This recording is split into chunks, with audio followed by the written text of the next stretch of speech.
संबलपुर रे सरगरम राजनीति नामांकन पूर्वरु धर्मेंद्र बॉबी ट्वीट वार। स्वास्थ्य भित्तिभूमि को नहीं धर्मेंद्र टार्गेट जातीय राजपथ प्रसंग उठाई बॉबी काउंटर।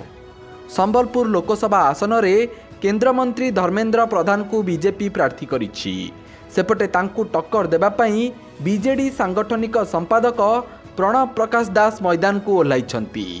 नामांकन पत्र दाखल को आहुरी अनेक दिन बाकी थिबा बेले एबेठू दुई नेतांक मध्यरे बयानबाजी राजनैतिक माहौल रे उष्मता भरी देइछि।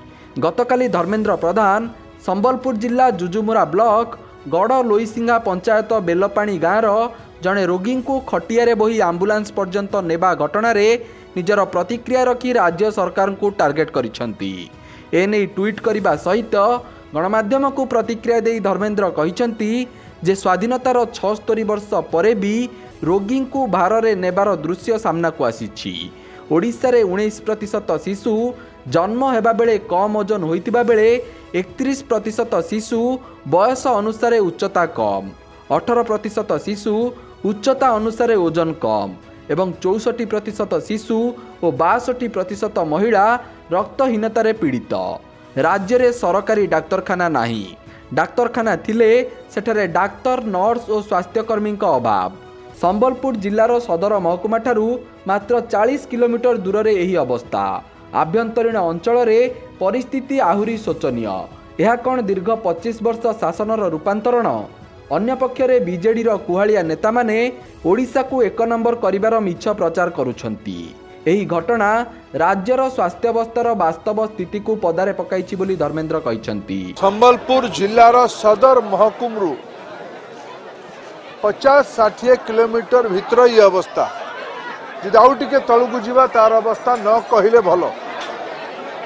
चित्र भी बाहर पीड़िता को परिवार लोक माने 45 मिनिट भार करिकी खटियारे बोहिकी आनला परे एम्बुलेंस पाखरे पहुंचुचंती।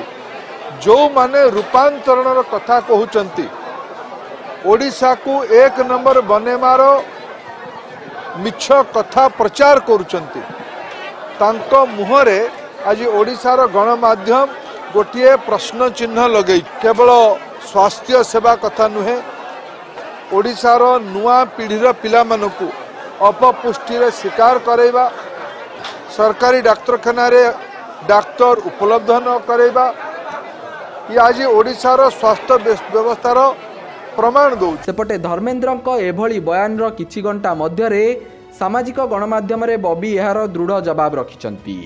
केंद्रमंत्री को धर्मेंद्र भाई बोली संबोधन करी बॉबी लिखिछंती, गत 10 वर्ष मध्यरे संबलपुर कटक NH55 रो दुरावस्था जोगु 200 रु अधिक दुर्घटना रे 400 रु अधिक बहुमूल्य जीवन चली जाइछि।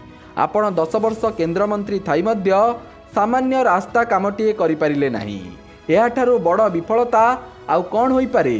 जहाँकर जीवन रेखा को आपण विपर्यस्त करी रखिचंती, केउ मुह नहीं आपण सेही संबलपुरवासी को सामना करिवे बोली बॉबी प्रश्न करिसंती। केंद्रमंत्री भाबे आपणकर 10 वर्षर विफलतार चिठा संबलपुरवासी पाखरे अछि। जनसाधारण आपण को आगामी दिन में उचित जवाब देबे बोली बॉबी निज ट्वीट रे उल्लेख करिसंती। तेबे संबलपुर रे एबे निर्वाचनी ताती बढ़ुतिबा बेले दुई नेतांक ट्वीट वार लड़ई को अधिक रोचक करिछि।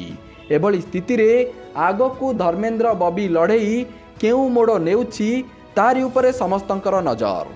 Bureau report, Satyapath news.